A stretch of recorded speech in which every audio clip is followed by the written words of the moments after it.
Atrapado en lo tremendo, el sistema de conocimiento de Carlos Castaneda, por Juan Morales Martín.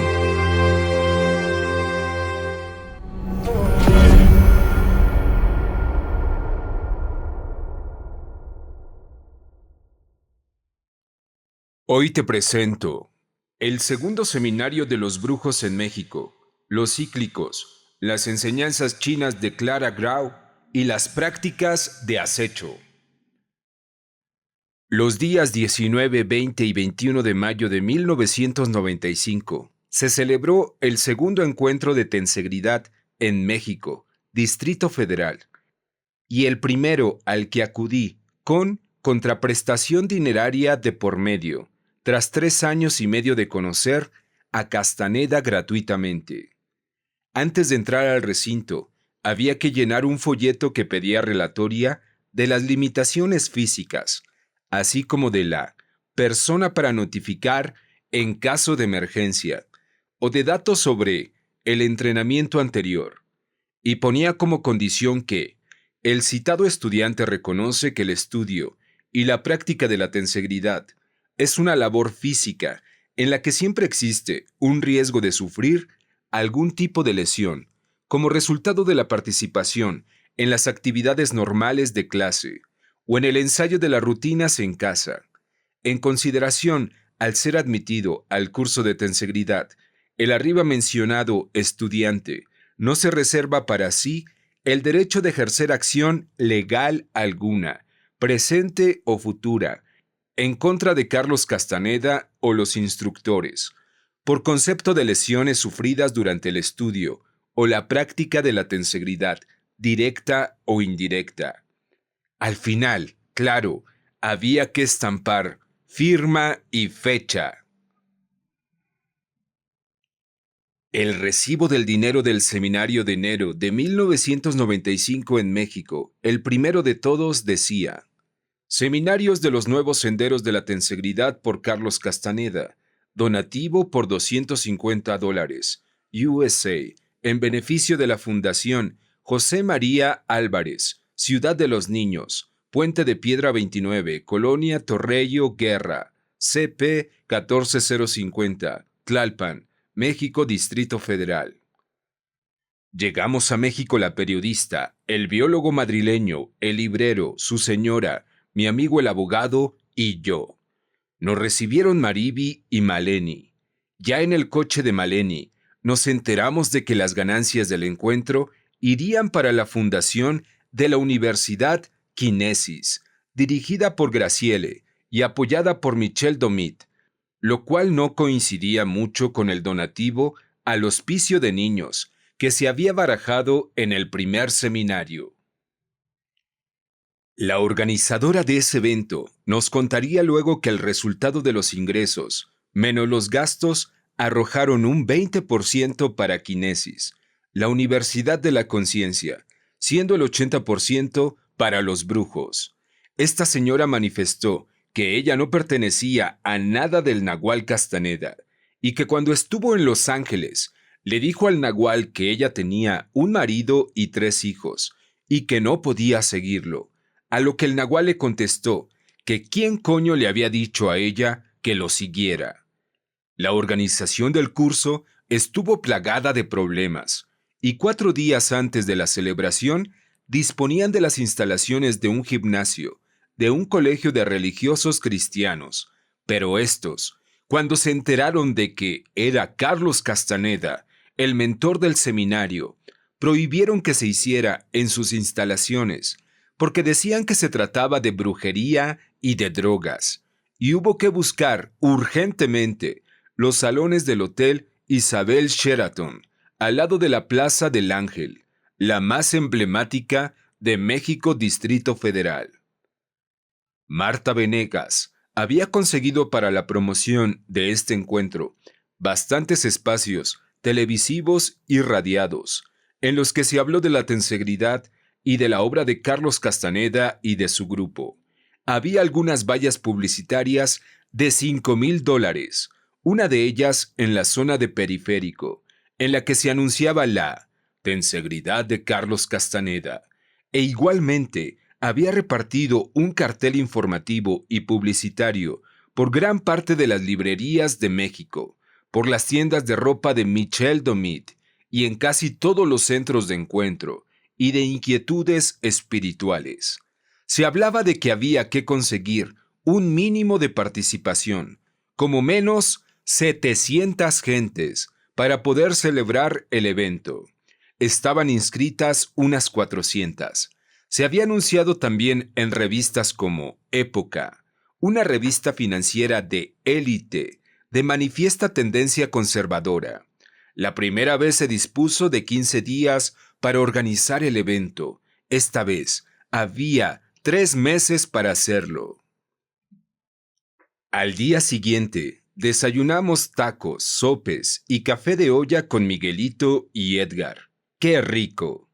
Me contó el biólogo madrileño que se oyó decir que la primera vez los brujos dieron las gracias por la energía, lo cual hizo a más de uno pensar en vampirismo. Al anochecer, en la cena, también me contaron que en la pasada ocasión hubo una comida con todas las brujas y Michel Domit se preocupó en decirle a Taisha varias veces que él quería invitarlos a todos, que no decía Taisha ante la insistencia de Domit, hasta que Domit se retiró. Al finalizar, Taisha le dijo a mi confidente que fuera a donde Domit y le dijera que pagara todo, pero que nadie se diera cuenta de que él pagaba. Maleni era jefa de seguridad, o sea, la encargada de dar protección a las brujas y a las chacmoles cuando entraran y salieran del recinto. Perla era jefa de edecanes, siendo que las edecanes se encargaban de asistir a los invitados, Domit, Karam, Lorena, Graciele et Alia. Comí deditos de novia en la cafetería Parnasano de Coyoacán. Son con canela y zarzamora, y todavía, ahora que se publica este texto, se despachan. Por la noche llegamos al Hotel Isabel Sheraton, al ladito del Ángel de la Libertad de México City. Estaban de decanes Carlos Ortiz, Miguelito, Georgina y en seguridad Otentotes, como el biólogo madrileño, de gran fuerza física. Perla nos colocó en un lugar estratégico al abogado y a mí, por si teníamos que servir a la periodista. Edgar correteaba de acá para allá con los cascos de control telemático. Maleni avanzaba impune entre las gentes, dando órdenes inalámbricas con un walkie-talkie. Heiko nos quitó del lugar donde nos había puesto Perla y fuimos a tener para allá atrás. En esto, que un chico poco obediente, basado en que había pagado su boleto, se sentó en una de las sillas especialmente reservadas, y el muy cabrón no se quería levantar ante los ruegos de la capitana Perla. Acudió Heiko, y se le puso la cara roja de importancia personal, pero el joven, calvo y con gafas de cristal, culo de botella, siguió sentado. Voz de alarma de que venían las brujas. Heiko salió corriendo para un lado, Perla para el otro, y el carota siguió en el sitio, vulnerando el orden. Entró Carol Tix. Pensé, como la conocía, que era una de las jóvenes chacmoles, ya que la criatura que entró, a paso de ejecutiva neoyorquina, con aires de Sharon Stone, extrema coquetería y elegante pelo corto, aparentaba unos 30 y pico años. Cuando la vi en Madrid, el 14 de diciembre de 1991, parecía tener 40 años para 50, aunque eso sí, muy bien conservados, pero en esta ocasión, por su barbilla, por sus atractivas manos, por su voz, no tenía nada que conservar. ¡Qué sabrosa! Carol presentó primero a todos los que había venido con ella, a los cuales invitó a levantarse de su silla y pasearse ante la multitud al alegre estilo americano. Así lo hicieron Taisha, Florinda, que se levantó pegando brincos, las Chacmoles, Kyle, Fabricio y una señorita que acompañaba a este. Carol Tix habló de cuando estudiaba en México, historia del arte. Caminaba por la calle y dos extraños hombres, uno más alto y otro chaparrito, se fijaron en ella. El mayor le decía al jovencito chaparro que no la dejara escapar, y éste le decía insistentemente: «Güerita, espérate, güerita». Carol miró despectivamente a aquellos dos seres, pero el chaparrito, obligado por el de más edad, la quería retener a toda costa, cosa que ella empezaba a molestar, a impedir. En esto, que el viejo soltó un eructo de grandes proporciones, como el de un bisonte, y le cambió a Carol el punto de encaje, con lo que las ganas de huir se le tornaron en expresiva gentileza hacia aquellos dos extraños perseguidores. Era el viejo nagual, que la trabó con sus ojos y con un movimiento de la mano en el aire de izquierda a derecha.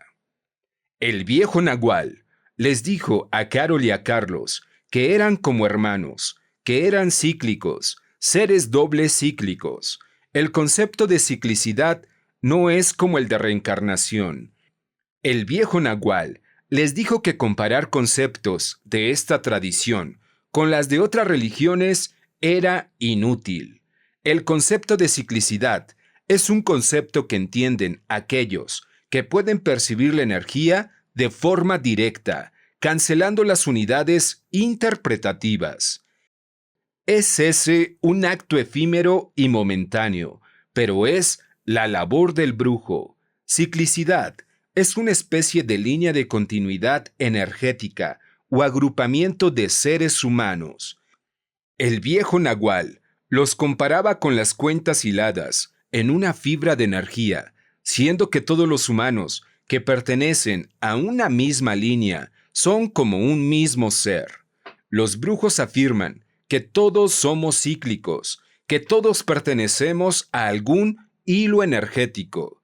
Carlos y Carol pertenecen a un mismo hilo energético y por eso pueden intercambiar sus sentimientos y experiencias.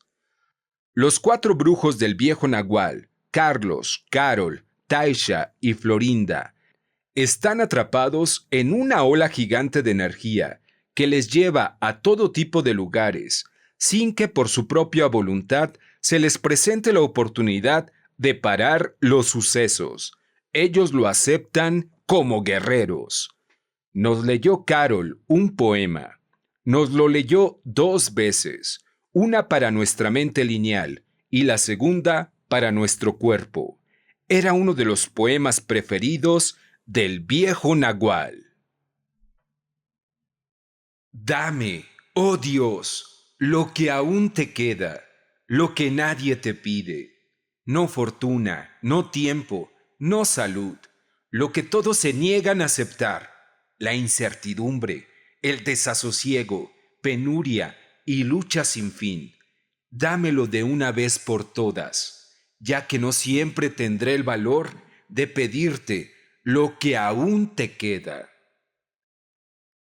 Carol nos insistió en que su historia la podíamos tomar como la locura de alguien que necesita un psiquiatra, la boutade de un ama de casa o como una historia de poder. Estamos atrapados en una tela de araña de autoprotección de lo desconocido que, realmente, no nos protege nada. Tales escudos nos llevan a una pseudo confianza y el viejo nagual les proponía a los cuatro que se abriesen a lo nuevo de una forma auténtica y sincera, sin temor y sin expectativas. El único gozo es el de presenciar cosas inconcebibles, y el conocimiento tiene por objetivo crear entrañas de acero. Carlos y Carol no podían tirar a la basura sus eventos, como si fueran irreales. Hay un lugar parecido a este mundo al cual viajan, decía Carol Tix. Un lugar en el que la gente envejece y tiene las mismas preocupaciones que tenemos nosotros en nuestro mundo. Todo empezó hace 35 años con un suceso ordinario y doloroso. Acababan de devorar chile con carne y se durmieron. Al levantarse se despertaron en una cama extraña, cerca del mar suponían, ya que oían el ruido de las olas. En aquel tiempo pasaba que Carol pensaba que Carlos y el viejo Nagual estaban aliados para engañarla. Lo mismo que pensaba, a su vez, Carlos de Carol y del viejo Nagual. Permanecían, pues, dormidos, y llegó una niña que le apuntó con el dedo a Carol y le dijo que qué hacía en la cama con aquel hombre desnudo. En ese momento se pusieron pálidos y supieron que se encontraban en lo desconocido.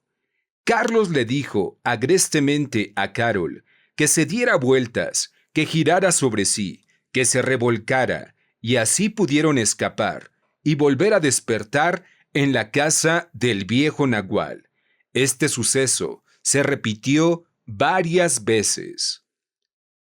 Se emplearon en viajar a ese mundo vez tras vez, hasta que descubrieron que allí había alguien como Carol, igual que Carol, que tenía una hija, que era aquella niña que les señaló, y que tenía un esposo. Para llegar allí, lo podían hacer de varias maneras. Una de ellas era caminar por una calle empedrada. Otra era simplemente levantarse, desnudos, en aquella cama desconocida. El elemento de terror era que no podían predecir lo que iba a suceder. La casa de la cama desconocida tenía una ventana de arco y tras ella aparecía un hombre fumando en pipa. Y la primera vez que Carol encontró a aquel hombre, Carlos conducía el coche, el cual paró a petición de Carol. Se bajó, saludó al hombre fumador de pipa y él la saludó a ella. Era un hombretón grande y gordo, exactamente igual a Gerald Moore, un actor de películas rodadas en los años 40. Lo que más interesante le pareció a Carol era su voz que le recordaba la de un investigador privado, que la dejaba en su juventud boquiabierta de admiración. En ese momento, Carol sintió miedo de aquel mundo. Al notar que era un mundo desconocido, salió corriendo hacia el coche en el que esperaba Carlos. Carlos había visto al hombretón y gritó: «¡Pero si es Gerald!». A lo que Carol lo calló y le dijo que corriera, lo cual hizo Carlos, conduciendo hasta el sitio por donde habían entrado y retornaron a su casa. Investigaron todos los films de Gerald Moore y había en uno de ellos una escena que a Carlos le gustaba mucho, una en la que Gerald se dirigía a una jovencita y le decía con mucha propiedad: «Jane». Carlos quería repetir la imagen en el mundo desconocido, pero siempre que iban, a Carol se le olvidaba hacerlo. Perdía la memoria de su propósito.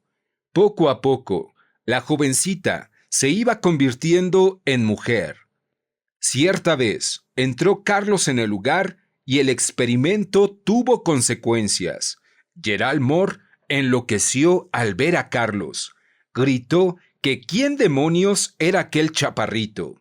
Y eso le sentó a Carlos muy mal, ya que si tenía en este mundo problemas con su tamaño, solo le faltaba tenerlos también en aquel mundo desconocido. Se sentía acomplejado por la circunstancia chaparra. Empezaron luego a hacer los viajes a ese mundo en solitario. Hasta hace poco no se hablaron de sus viajes. En el libro de Carlos, que escribe ahora, hay un capítulo en el que se cuenta esto y que se titula El retorno de Carol Tiggs. Carol contó cómo estuvo durante 10 años en lo desconocido, donde soñó sueños incalculables, aunque a ella le dio la sensación de que fueron 10 horas. Al cabo de las 10 horas, empezó a soñar que estaba en Tucson, Arizona, y con sus piernas cansadas y doloridas se encontró caminando como si estuviera sonámbula. Fue en dirección a la calle en la que vivía, y no estaba. Tampoco estaba el vecindario. Eran 10 años después. Le preocupaba no encontrar a sus compañeros. El viejo Nagual le había hecho esconder paquetes de dinero en diferentes lugares, previniendo un acontecimiento semejante. Encontró uno de esos paquetes y se fue a Los Ángeles, y allí se volvió a encontrar con Carlos Castaneda, que daba una conferencia en una librería de Santa Mónica, la Phoenix Bookstore. Fue una conferencia de 2 horas y tuvieron que recuperar 10 años de ausencia y reajustar las energías, labor que les tomó bastante tiempo.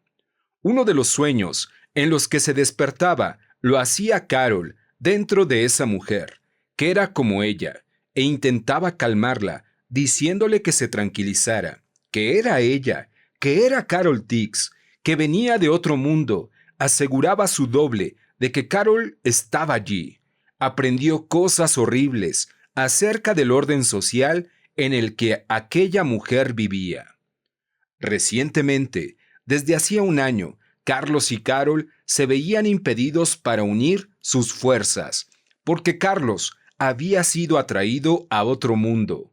Carol dijo que haría lo que fuera, pero que algún tipo de fuerza los estaban separando al uno del otro. Esta situación prevaleció hasta un mes antes de esta conferencia, cuando, de pronto, se encontraron otra vez en aquella famosa cama, desnudos como pajarillos. Carlos corrió a esconderse en el armario de la habitación. Carol quería cerrar la puerta y Carlos quería dejarla entreabierta para poder ver. Entró la jovencita, que era su hija, y cerró de un portazo la puerta del armario, con lo que Carlos recibió un narizazo que hizo reír a Carol. Su hija le preguntó que dónde había estado durante todo el día, y en ese momento volvió a entrar Gerald Moore.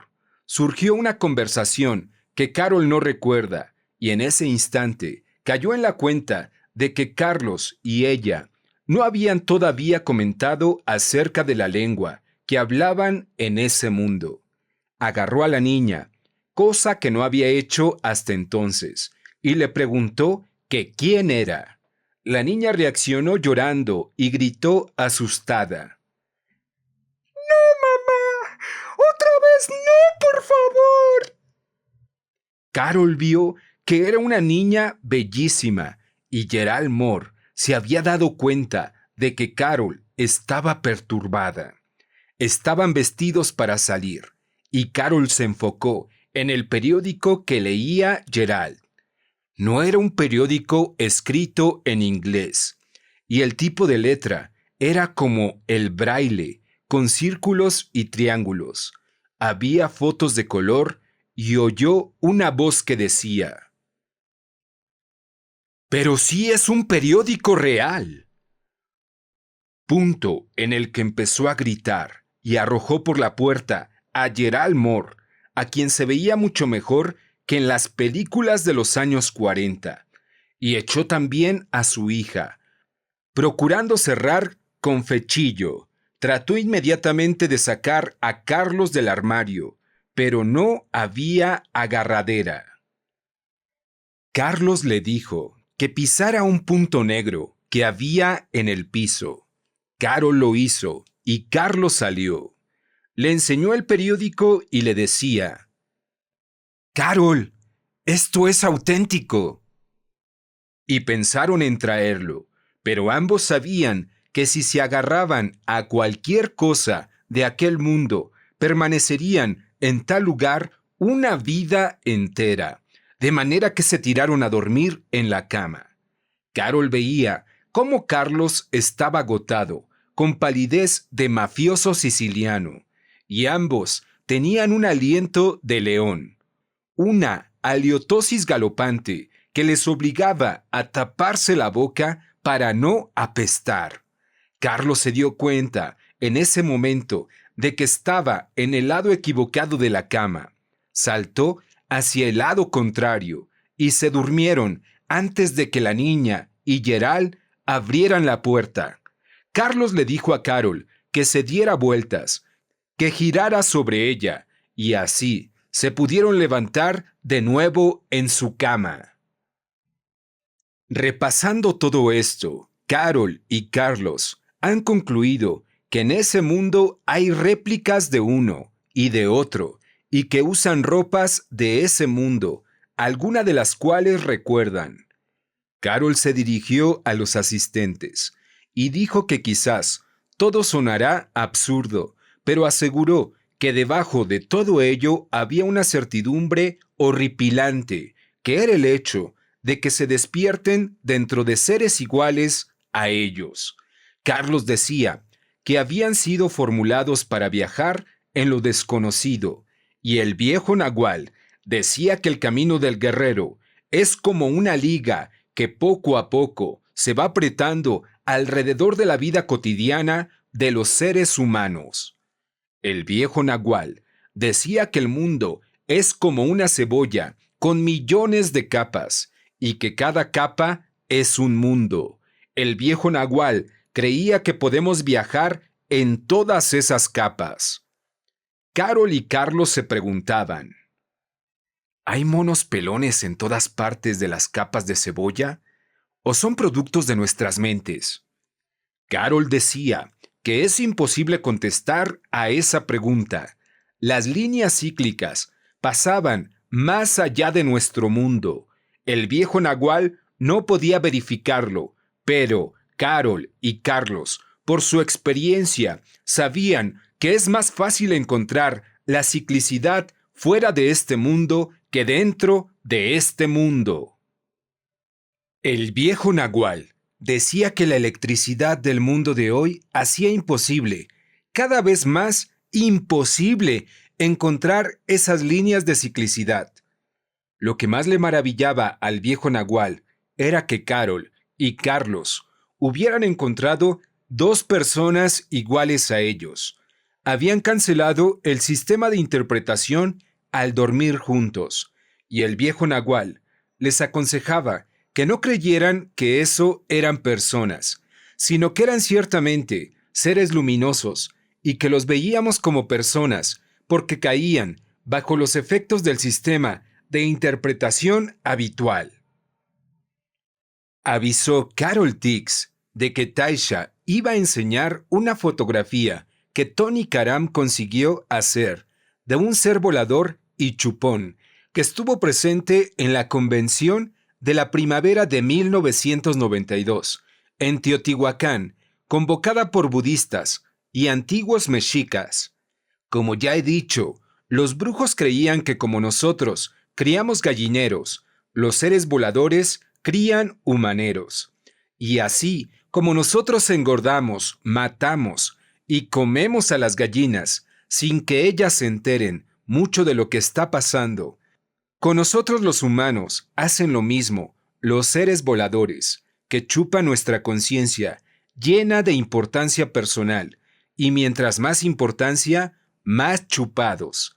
La entidad que se presenciara en la foto de Tony Karam es la que los viejos brujos llaman volador, que da saltos y proviene de un universo de conciencia en busca de alimento. El ser egomaníaco, el yo, el mí y el para mí engrosan la conciencia que gusta a los chupadores bolones. El arte de los brujos para hacerse incomibles e inapetecibles para esos seres es lograr que la conciencia de ser suba de la parte de los tobillos hasta la altura media del cuerpo y automáticamente se pueda percibir la realidad en términos no lineales. Nos haremos inapetecibles para los voladores a través de la disciplina, y formas de disciplina hay dos principales: la tensegridad y la recapitulación. Las 4 líneas de tensegridad permanecían hasta ahora, bajo un voto de silencio, como propiedad de cada uno de los 4: Taisha, Carlos, Carol y Florinda.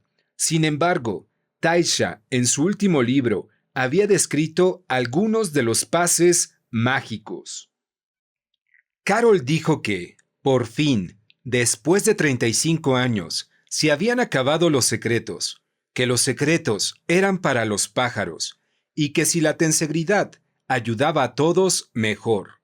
A medida que se practicaba la tensegridad, los voladores sentirían más repulsión a los practicantes, y dejarán de comerlos, ya que empezaron a devorarnos a todos desde que éramos bebés, y gritábamos el «¡Pobrecito yo!» al que estamos acostumbrados desde la cuna. Seguidamente, pasaron a enseñar los ejercicios de tensegridad. Kyle, Neil y Rennie. El ejercicio 14 mayor, que se llama La ventana del vidente, tenía un final apoteósico, en el que se gritaba 9 veces «¡Intento!». Por tanto, la contabilidad aproximada de los intentos gritados en México en esa ocasión fue unas 5 repeticiones del ejercicio cada vez. El sábado por la mañana fue una vez, por la tarde otra, el domingo por la mañana otra y el domingo por la tarde otra. Cada ejercicio incorporaba 9 intentos y eran unas 500 personas el sábado y otras 500 el domingo, aunque realmente fueron unos 10 o 20 por 100 más por las trampitas que se hicieron a la entrada. Total, 5 ejercicios por 9 gritos por 4 veces por 500 gentes, 45,000 gritos de ¡Intento! Lo único que querían los chacmoles con la tensegridad, decían, era que cada quien la practicara, y fuera de ahí sería problema de cada cual el organizar su vida. Carlos Castaneda no es un gurú y nunca diría qué hacer, sino que dirá cómo es la tabla de ejercicios. Enseñará los ejercicios que a él lo han transformado en plena energía. Manifestaban las chiquitas chacmoles. Los ejercicios del talón del pie que enseñó Taisha ejercitan esa parte de la anatomía, parte en la que se acumula bastante historia personal, nos decían.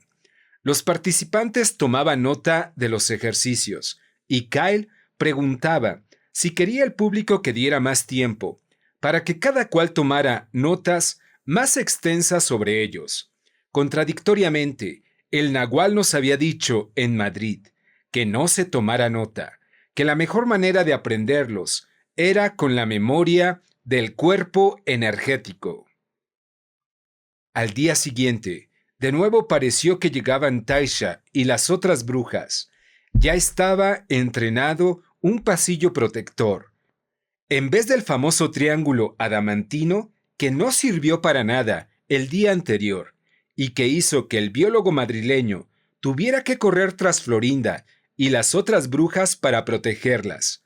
Así que Perla entrenó una y otra vez el pasillo de seguridad. Como 9 veces. Me puso a mí de garrulo y me tocó frente a la periodista. Enésima prueba, venía Perla desde allá y decía, ¡córranse! ¡Córranse! Y efectivamente, por fin, la periodista y yo nos corrimos juntos, así varias veces más. En esto que se oyó un barullo y resultó que las brujas entraron por la... En eso que se oyó un barullo y resultó que las brujas entraron por la puerta del otro lado del salón, y todo el esfuerzo protector se convirtió en inútil. Taisha inició su conferencia. El entrenamiento, dijo, lo llevó a cabo colgada 2 años de los árboles. Su maestra, Clara Grau, era experta en un tipo de arte oriental que utiliza un palo. Lo había aprendido en China, probablemente en los años 20 o 30, y más tarde adaptó ese conocimiento para enseñarlo a la estructura específica de Taisha. A veces Clara se quedaba quieta en medio de sus actividades, hasta por el tiempo de 1 hora. Taisha contó que, como todos, fue enseñada con los perjuicios perceptuales del cuerpo físico y asimiló que hay unos puntos de referencia según los cuales nos percibimos como individuos sólidos. Clara, sin embargo, la mandó a estar quieta en el claro de un bosque hasta que aprendiera que realmente ella no estaba allí. Un día oyó una quebradura o sonido. Se abrió la tierra, se hundió, se sintió más corta o más chiquita, o tal vez la tierra subió, y percibió que estaba de pie sobre una especie de área amorfa con neblina. Ahí se dio cuenta de lo que Clara quería decir con que podemos estar de pie en la tierra y no de pie sobre la tierra. De esta manera, podemos traer directamente al área de los tobillos la energía de la tierra. Clara le dijo que los antiguos brujos practicaban enterrarse en la tierra, pero que no teníamos que tomar esto literalmente, ya que somos brujos abstractos. Clara le decía a Taisha que los brujos antiguos tenían gran poder de fijación y que la diferencia entre la tensegridad y ese intento de los brujos antiguos estaba en esa fijación. El intento de los brujos está incluido en la práctica de la tensegridad. Solo hay que hacerla y lo demás vendrá solo. La tensegridad es un método para defenderse de los voladores chupones.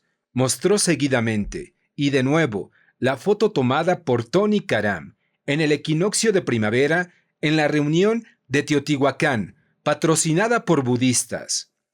No es que afirmaran exactamente que eso era un volador, pero la figura aparecida en la foto servía para producir un shock, ya que cuando se la observaba, reconocían los brujos lo que se les había dicho en su periodo de entrenamiento. O son voladores, o son una extraordinaria mancha, decía Taisha, mirando la foto. A estas entidades voladoras, la única energía que no les gusta es la conciencia de ser que ha sido trabajada por el practicante. Y de lo que se trata, pues, es de elevar la conciencia del área de los tobillos hasta que ascienda a la mitad del cuerpo energético. El volador que observamos en la foto ha adaptado la forma de un ser humano al absorberla de los seres humanos que aparecen en la parte baja de la foto. Los que estaban en la celebración del evento de la primavera en Teotihuacán. El viejo Nahual decía que estos seres devoraban nuestra conciencia como si fueran pan tostado. Taisha siguió contando que al colgarse de los árboles percibía el follaje, y sus puntos de referencia eran lo alto y lo bajo, el horizonte de arriba hacia abajo. Por eso, los pases mágicos que Milito le enseñó estaban dedicados a traer energía desde las estrellas, y tuvo que aprender las constelaciones, especialmente las del cenit, en la latitud del área de México y Los Ángeles. La constelación Corona Borealis, en forma de herradura, con 8 estrellas, y en ella 3 estrellas en forma de triángulo, era el objetivo estelar en el que concentraban la energía interna. Algunos de los pases aprendidos en este encuentro fueron específicamente utilizados para atraer la energía de las estrellas. A Taisha Para forzarle el movimiento del punto de encaje, le inventaron diferentes personalidades y sostenían que a través de esa disciplina se fuerza al cuerpo energético y se hace que el cuerpo se convierta en pura energía, experimentando situaciones de otra personalidad. Los brujos la metieron, pues, en lo que llaman el teatro de la realidad, una realidad metodológica que no tiene nada que ver con el teatro fantasma. ¿Qué es lo que hacen los exploradores azules y naranja para mover el punto de encaje? Pero eso es otro tema, nos decía Taisha. Así que Taisha, cuando bajó de los árboles, tenía el punto de encaje virando hacia adentro, como los hombres, por lo cual urdieron los brujos sacárselo afuera, convirtiéndola en Magdalena, una mujer muy femenina que iba a visitar a Nélida y a Florinda, que hacían de aristócratas que se remontaban al emperador Maximiliano y a Carlota. Se tuvo que poner mucho maquillaje, la vistieron muy elegantemente y siempre hacían cosas con su cabello rubio. Le ponían flores, trenzas, moños. El viejo nahual se hacía el viejo verde, en vez de actuar con su respetable tío. La enseñaban a tejer, a bordar, tocar el piano, cocinar maravillas, hacer pasteles y clases de francés, porque finalmente debía encontrar un esposo, y así la llevaban a las verbenas. Pero cuando lo empezó a hacer perfecto, le cambiaron otra vez la personalidad de manera abrupta. El viejo nahual empezó a comentar con los otros brujos si le daban un nombre nuevo, y la convertían en una mendiga loca, ya que decían que Taisha quería parecérselo más a la Virgen María, con el corazón roto. Se le hizo una presentación de lo que se quería de ella, y se negó. Emilito se lo suplicó. La vistieron de harapos sucios, le pusieron melazas en los cabellos, le pegaron chicles mascados en la cabeza y le quitaron el maquillaje. En aquel pueblecito, todos tenían una historia, un lugar de donde venían y un lugar a donde iban.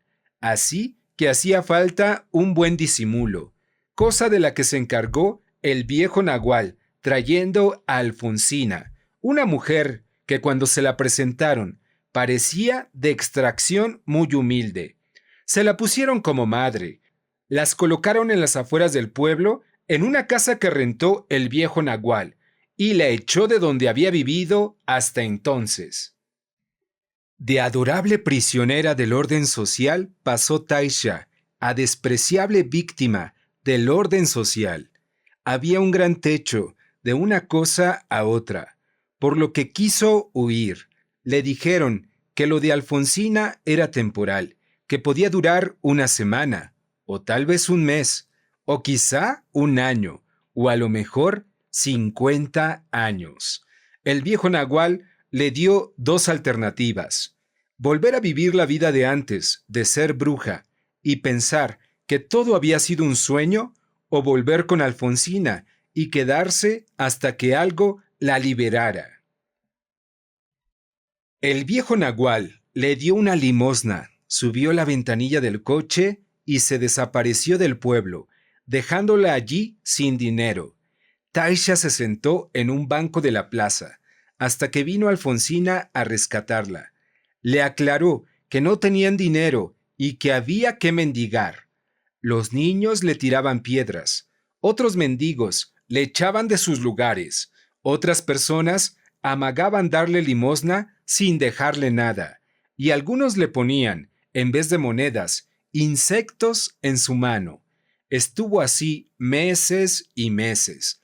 Se convirtió en una mendiga con telepatía, con premoniciones, ya que el diálogo interno se le paró bajo ese estrés. Al cabo de un año de vivir así, alguien que entendía la caridad como una auténtica dedicación, la llevó a su casa, la lavó, la vistió y la dejó nueva. Taisha intentó rescatar a Alfonsina de su condición, pero Alfonsina no lo entendía. Volvió Taisha entonces a la casa del viejo Nagual. Lo encontró, quería rescatar a Alfonsina y se lo dijo.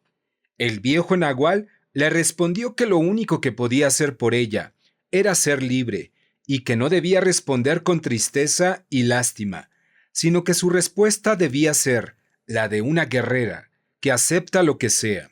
La única manera de ayudar a Alfonsina era amarla para siempre, y ese es el intento del guerrero. Este fue el fin de la conferencia de Taisha. Taisha quebró su voz por el llanto en más de una ocasión. Era la suya una voz monótona, hipnótica. Mi compañero, el abogado, hombre fuerte de aventuras lacandonas, había terminado atorado bajo su silla, con las gafas tiradas en el suelo, y aparentaba como sutilmente torturado. A lo lejos se intuían en otra fila los llantos de la mujer del librero y los de muchas gentes más. Kyle siguió diciendo que gracias a la tensegridad, los videntes pueden seguir viendo hasta los 70 u 80 años.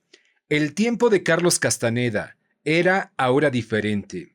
Había que apresurarse. No existía el extenso tiempo de 35 años del que dispusieron los brujos. En referencia, el dinero que se había cobrado por la enseñanza de los ejercicios de tensegridad. Comentó Kyle que en los últimos 35 años, Carlos lo hizo todo gratis. Las ventas de libros en varios países las abandonó a cualquiera y obtuvo poco o nulo beneficio por ello. Y después de todo ese tiempo y de tanta gente con quien entró en contacto, nadie quiso hacer lo que les estaba ofreciendo y además se quejaban. Este era un tiempo diferente y estaba claro que aquí se practicaban los movimientos de tensegridad si había pagado por ellos, si se había invertido dinero. Básicamente, este era el último disparo de Carlos Castaneda. Lo que quiera que se pueda hacer en esta última barrida es final. Muchas gracias por tu visita. No te pierdas el próximo capítulo. La conferencia de Florinda Donner Grau y los 3 principios de la brujería.